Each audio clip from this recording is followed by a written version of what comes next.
Hello students, अगर आपने हमारा चैनल अभी तक सब्सक्राइब नहीं किया है तो सब्सक्राइब कीजिए और बेल आइकन पे क्लिक कीजिए लेटेस्ट वीडियो सबसे पहले देखने के लिए। Welcome back students to your very own classes, अपनी commerce classes. Today we'll be taking up the last chapter of macroeconomics.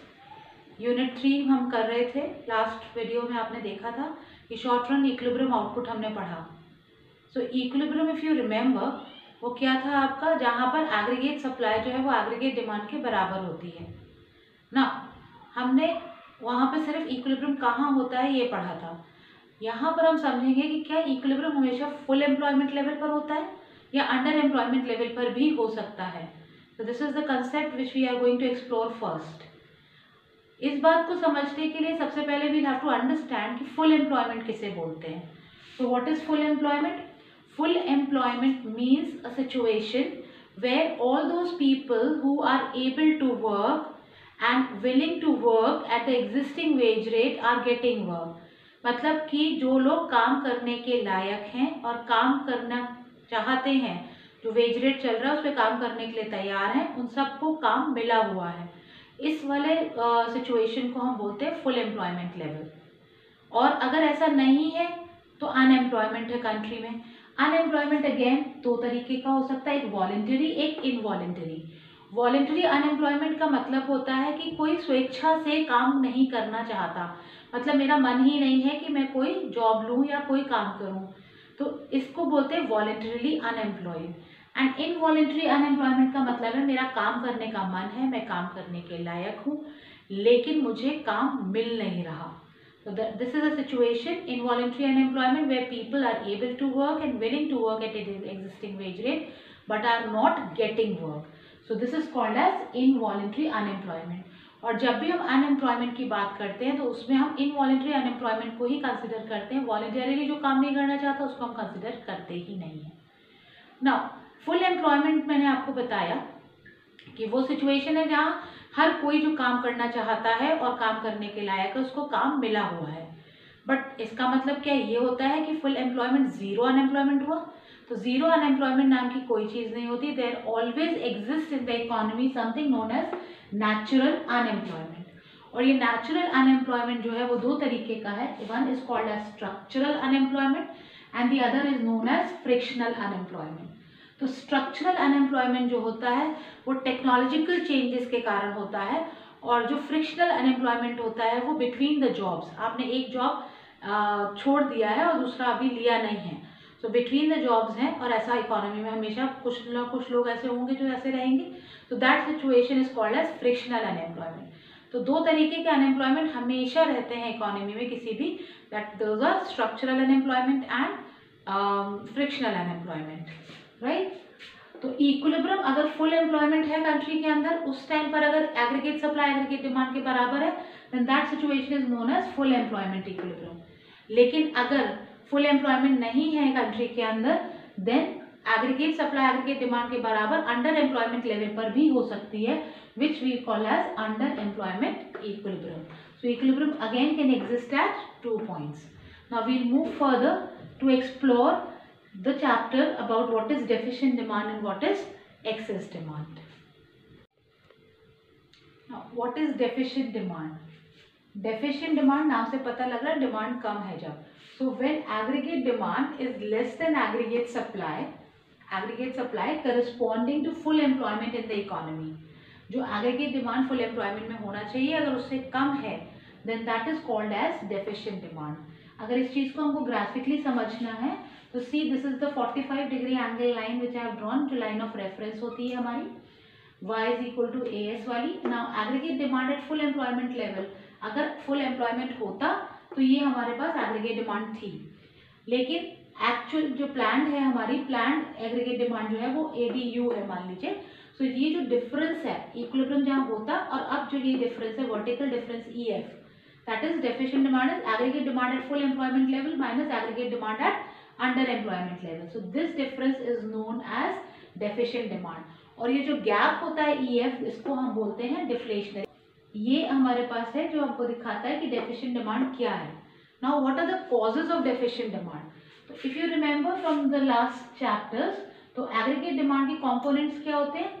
C plus I plus G plus X minus M. तो causes भी आपके यहीं से निकल करके आएंगे। अगर प्राइवेट फाइनल कंजम्पशन एक्सपेंडिचर आपका कम हो जाए, ये कब कम होगा? जब marginal propensity to consume economy में कम हो जाए, that is people's tendency to save becomes more and consume करने की टेंडेंसी कम हो जाए। सो एमपीसी की वैल्यू जब इकोनॉमी में डाउन हो जाए तो आपके पास कंजम्पशन लेवल्स कम हो जाएंगे। सिमिलरली इन्वेस्टमेंट एक्सपेंडिचर भी अगर कम हो जाए, इन्वेस्टमेंट एक्सपेंडिचर कम होने का क्या मतलब है कि मान लीजिए पुअर एक्सपेक्टेशन है बिजनेस में तो इन्वेस्टमेंट कम होगा। सो अकॉर्डिंगली अगर ये कम हो जाए या गवर्नमेंट एक्सपेंडिचर कम हो जाए, गवर्नमेंट एक्सपेंडिचर अपना कम कर सकती है ड्यू टू बजटरी कंस्ट्रेंट्स, या फिर हमारी डिमांड जो है अपने गुड्स की विदेशों में, फॉरेन में जो हमारे गुड्स की डिमांड है दैट इज एक्सपोर्ट्स, उसकी डिमांड कम हो जाए, देन ऑल्सो एग्रीगेट डिमांड पर आपके इम्पैक्ट पड़ेगा। और क्योंकि आपका इम्पोर्ट्स जो है वो नेगेटिव कंपोनेंट है तो इसके राइज करने से मतलब बाहर के सामान की इंडिया के अंदर डिमांड ज़्यादा हो गई। So if imports grow then also aggregate demand will become less. एक और आपके पास अपार्ट फ्रॉम दीज 5 फैक्टर एक 6th फैक्टर है which is called as taxes. Taxes अगर आपके बढ़ जाएं तो क्या होता है कि डिस्पोजेबल इनकम मतलब लोगों के हाथ में जो खर्चने के लिए इनकम है वो कम हो जाएगी। सो इन दैट केस आपके पास एग्रीगेट डिमांड कम हो जाएगा। So these are the 6 causes of deficient aggregate demand. Now we'll understand the consequences of aggregate demand being deficient. Now let us understand what are the consequences of deficient demand. Deficient demand अभी मैंने बताया आपको, इसका first consequence है कि आपको under employment level पर equilibrium मिलेगा। मतलब इक्विलिब्रियम अगर फुल एम्प्लॉयमेंट पर होता तो यहाँ होता, लेकिन अभी कहाँ पर है? जी पर है, instead of E it is at G. दूसरा क्या है आपका? This results in deflationary gap. ये जो आपके पास ये वर्टिकल डिस्टेंस है ई एफ का जो बताया था, ये क्या है आपका? This is called as deflationary gap. So it results in deflationary gap. अब क्योंकि डिमांड कम है प्लांट और प्लांट सप्लाई ज़्यादा है, in that case this will lead to undesired stocks. Undesired stocks होंगे इकोनॉमी के अंदर प्रोड्यूसर्स के पास, जिसकी वजह से उनको प्रॉफिट लॉस होगा क्योंकि उनका इन्वेस्टमेंट जो है वो ब्लॉक हो गया। सो बेसिक जो डेफिशिएंट डिमांड का कॉन्सिक्वेंस होता है कि economy as is at low equilibrium point. Potential economy का अगर फुल एम्प्लॉयमेंट होता तो it would have reached let us say at level of y1 income. यहाँ पर हमने एक्स एक्सिस पे क्या दिखाया? इनकम। तो ये y1 लेवल पर होता, लेकिन अब प्लान हमारा जो है एग्रीगेट डिमांड वो कम है, so this is at let us say y2 level. सो ये जो डिफरेंस है ये हम इतना हमारा we are lagging behind this much. हमारे पास पोटेंशियल था टू रीच एट y1 लेकिन हम कहाँ पर है? y2। So this results in the loss of profits and loss of income. So we have under employment equilibrium in case of deficient demand. Low output economy होती है, output low होता है economy के अंदर क्योंकि डिमांड कम है।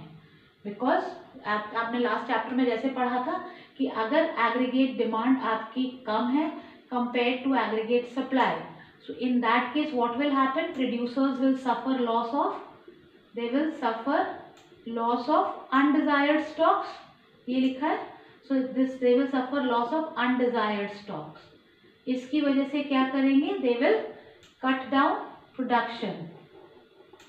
So lesser production, the economy is operating at low level of output. This is what we mean by deficient demand consequences. Now a reverse situation, excess demand.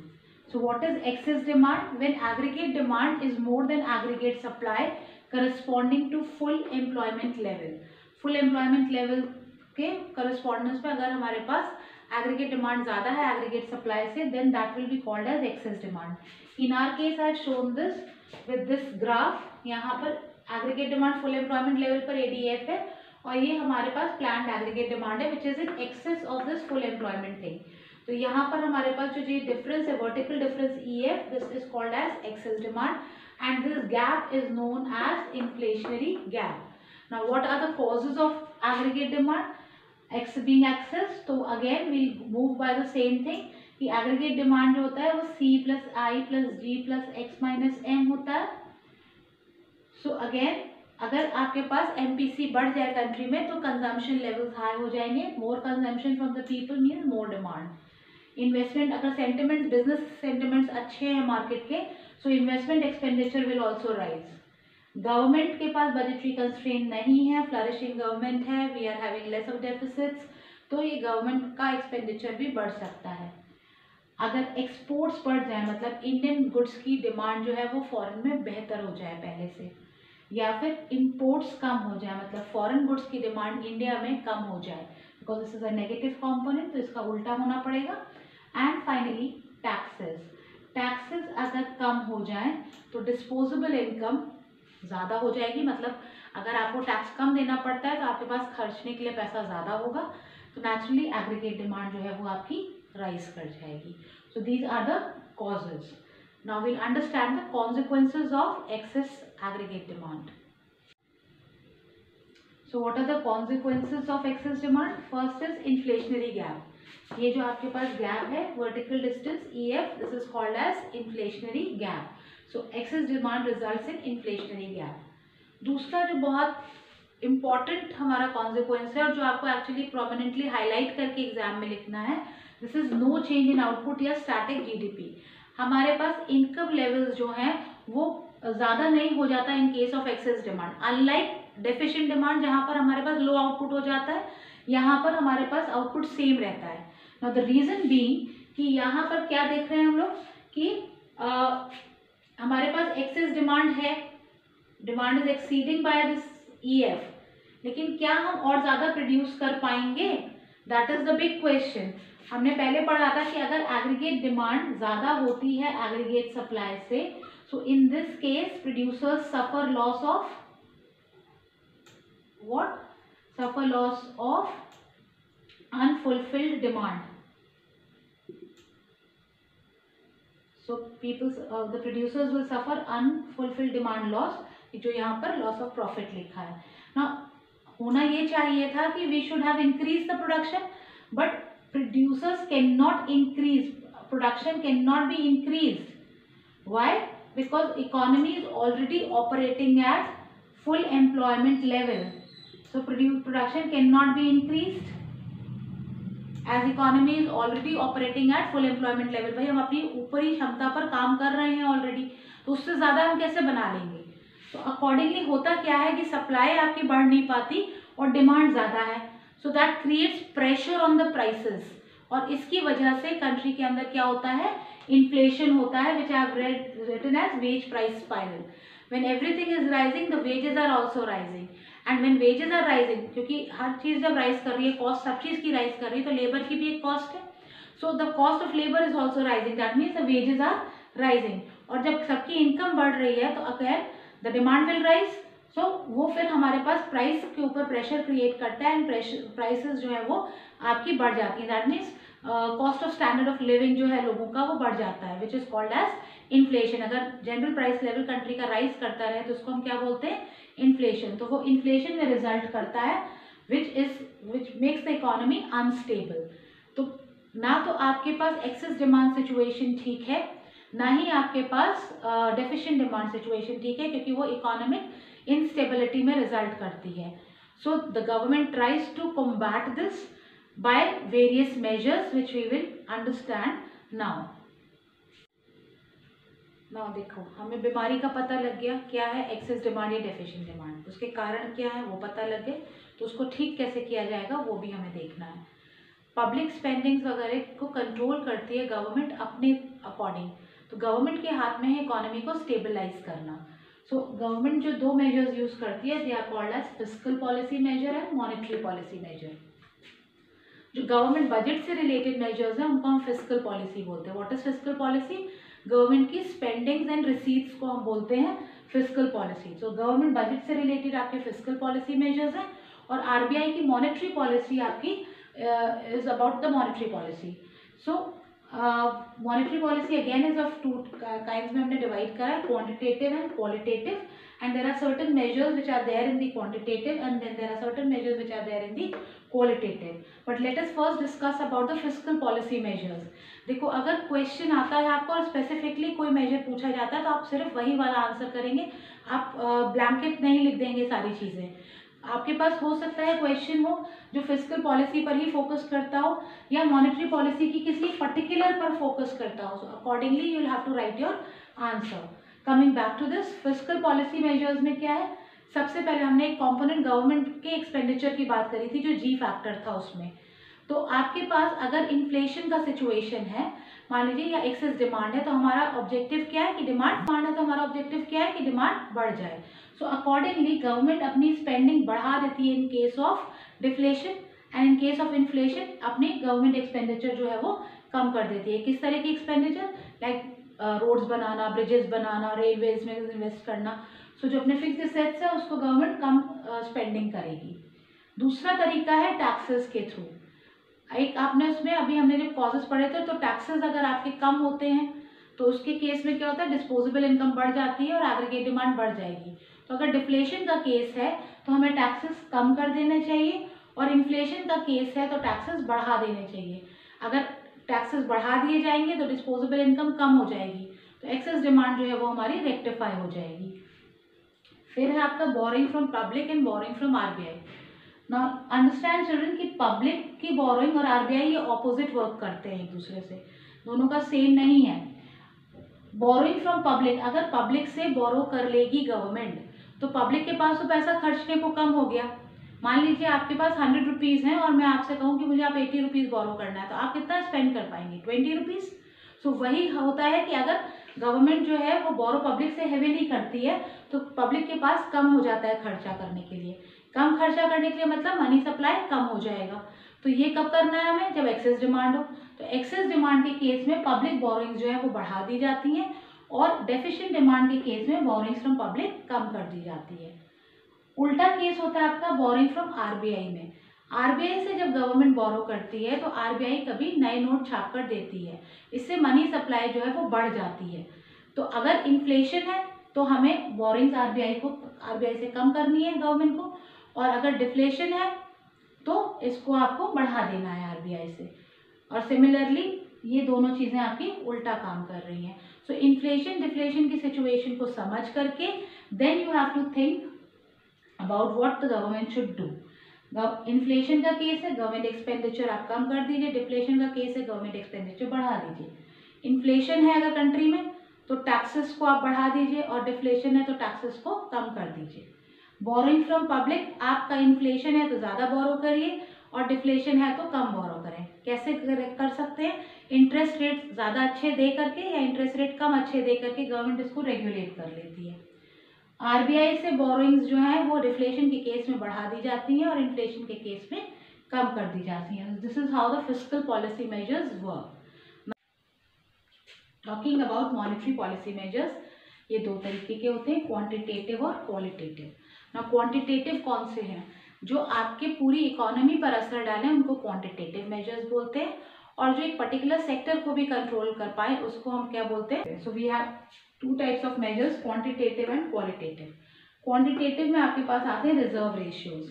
If you remember from money and banking chapter, तो हमारे पास reserve ratios होते हैं like cash reserve ratio CRR and statutory liquidity ratio which is SLR, और इनको हम combine करके LRR या लीगल रिजर्व रेशियो भी बोलते हैं, क्योंकि ये मैंडेटरी होता है जो RBI asks the commercial banks to keep a certain percentage of the deposit with themselves and with RBI।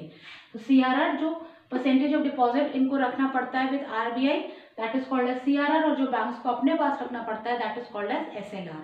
अब अगर रिजर्व रेशियो मतलब रिजर्व पैसा ज़्यादा रख लेगी बैंक तो क्या होगा, इन दैट केस वो कम लोन दे पाएंगे। कम लोन देने का मतलब क्या होता है, मनी सप्लाई आपका कम हो जाएगा, और मनी सप्लाई हमको कम कब करना है, एक्सेस डिमांड के केस में।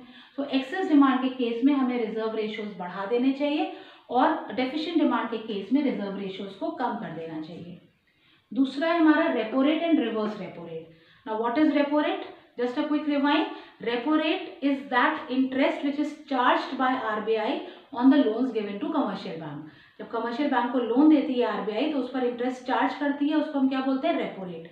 अब रेपो रेट अगर ज़्यादा कर देगी RBI तो banks will be discourage to take loan, first thing, और हो सकता है वो पास ऑन करे अपना जो इंटरेस्ट रेट है वो टू द जनरल पब्लिक। तो in that case we as people will also be discourage to take loan. तो कम लोन लेने का मतलब है कम money supply. So again inflation के केस में मनी सप्लाई आपको कम करना है, तो ये बढ़ा देना चाहिए, और डिफ्लेशन के केस में इसको कम कर देना चाहिए। रिवर्स रेपो रेट, जो डिपॉजिट्स रखते हैं कमर्शियल बैंक्स आरबीआई के पास, उस पर जो इंटरेस्ट देती है कमर्शियल बैंक को आरबीआई, उसको हम क्या बोलते हैं, reverse repo rate. So reverse repo rate अगर बढ़ा दिया जाएगा तो banks will find it fruitful to park the surplus with the RBI. तो ज़्यादा जब वो पैसा आरबीआई के पास रख देंगे तो मनी देने के लिए as loan to the public कम हो जाएगा। सो इन्फ्लेशन के केस में भी क्या करते हैं, रिवर्स रेपो रेट जो है वो बढ़ा दिया जाता है, और डिफ्लेशन के केस में रिवर्स रेपो रेट जो है वो कम।